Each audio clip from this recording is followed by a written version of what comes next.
Let's talk about that and some other things with our next guest. He was speaking to the SA to D.C. delegation, and now he's on our KTSA Window World Newsmaker line.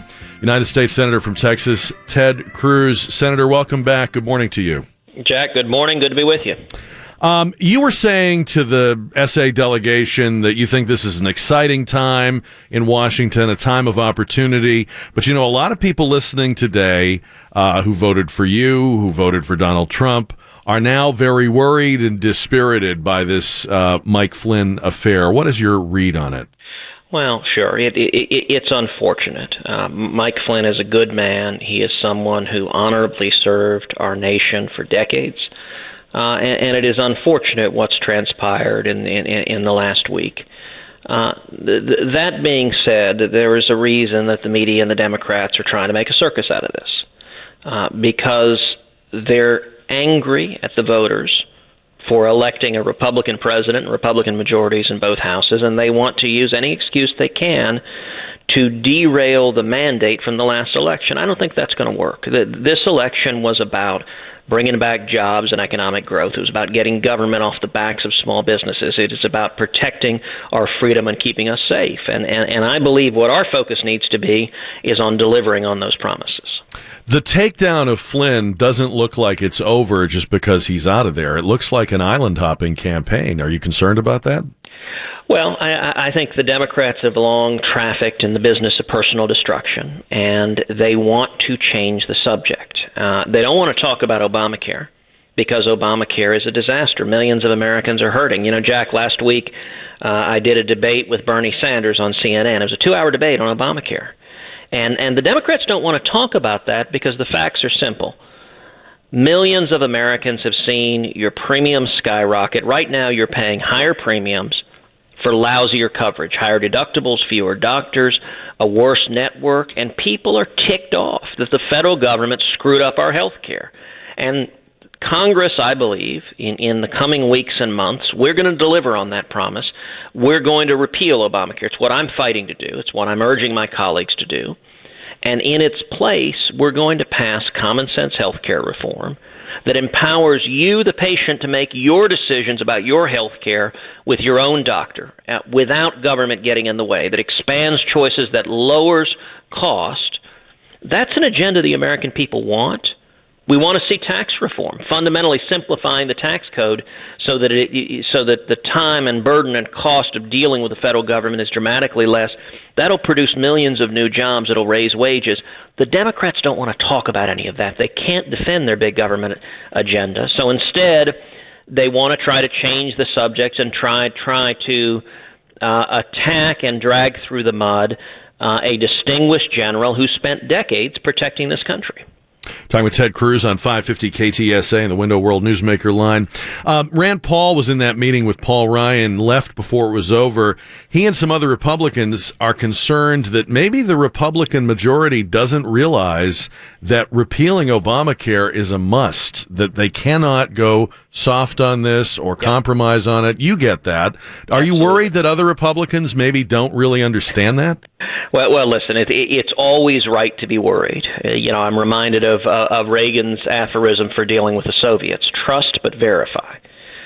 Yes, I'm always worried that politicians will not keep their word.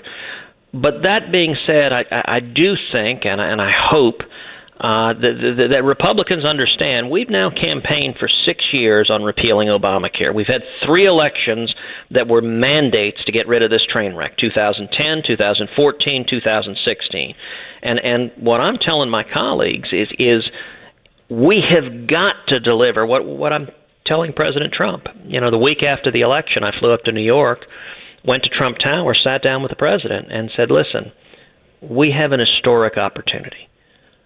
The American people have entrusted us with something very, very rare: Republican control of the White House, of every executive agency, of both houses of Congress.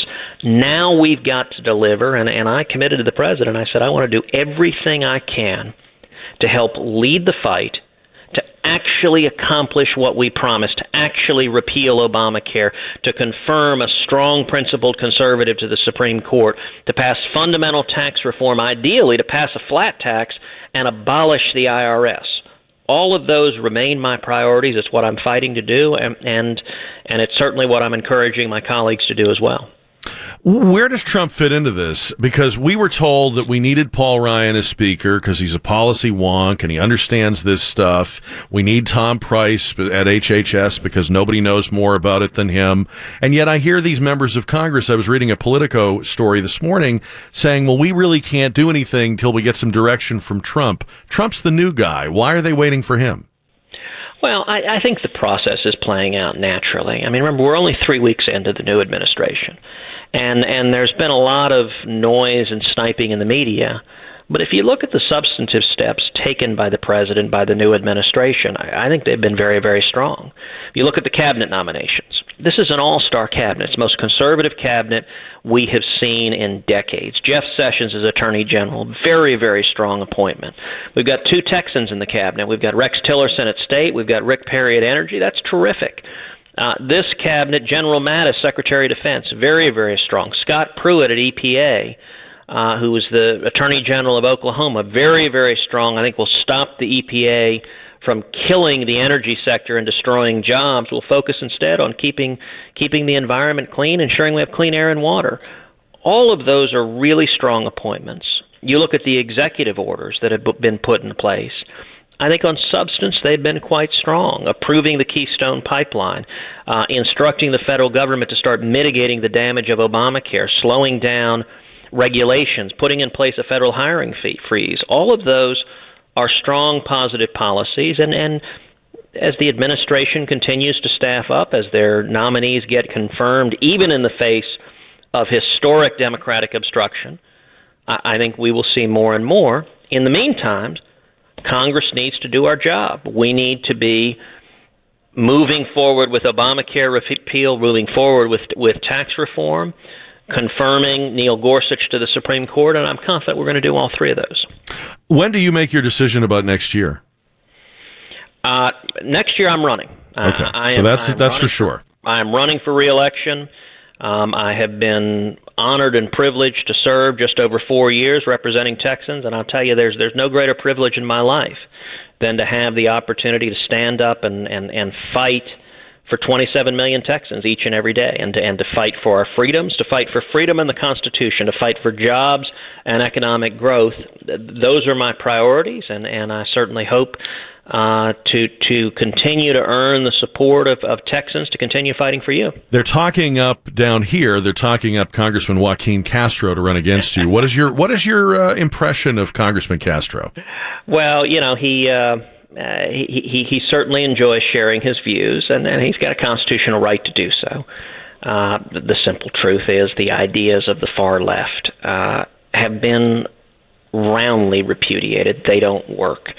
And I don't think Texans want to see another Obama liberal representing Texas. And so, Joaquin is welcome to hop in the race. Come on in, the water's warm. And I'll say as a Cuban, I'm quite familiar with standing up to the Castro brothers, perhaps in a different context. If he chooses to run, he's not going to win. Right. And if he wants to be retired from public service, that's fine. He can do that. I think Texans... I wish you were more confident. You seem so... You know what I'm confident about, Jack, is that Texans value our freedom. We value free enterprise. We recognize that low taxes and low regulations expand opportunity. And listen, every day I work to earn the support of Texans. It is ultimately the decision of the people of Texas if I will remain serving, and so I'm going to run scared every day. But I have no doubt whatsoever that Texans do not want a big government liberal who embraces the failed Obama agenda, who thinks we need more amnesty, more Obamacare, more government regulation. That is not the Texas way. Well, before I know we have to let you go, but I just wanted to say, because I didn't have the chance when you were at the convention last summer, and we were out there in Cleveland too, but sure. I hope that you will wear the disdain of some of those other Republicans in the Senate with pride, because when we see it here in Texas, we know that you're doing your job. Well, Jack, thank you, and it's Every day I try to keep in mind my job, which is to fight for the men and women of Texas. And I will say one of the things that has been encouraging as I've traveled the state, East Texas, West Texas, the Panhandle, down in the Valley, consistently what I hear from folks, even from people on the other side of the aisle, is Democrats come up to me and say, I'm a Democrat. I didn't vote for you, but I'll say this: you're doing what you said you would do. And I think people are fed up with politicians that don't keep their word, that don't do what they said they would do, and it's a great privilege to have the chance to do that for the people I represent. Senator, thanks for the visit. Hope to talk to you again. Thank you, Jack. Take care. You as well. On the KTSA Window World Newsmaker line, Junior Senator from Texas, Ted Cruz. 10:46 now on 5.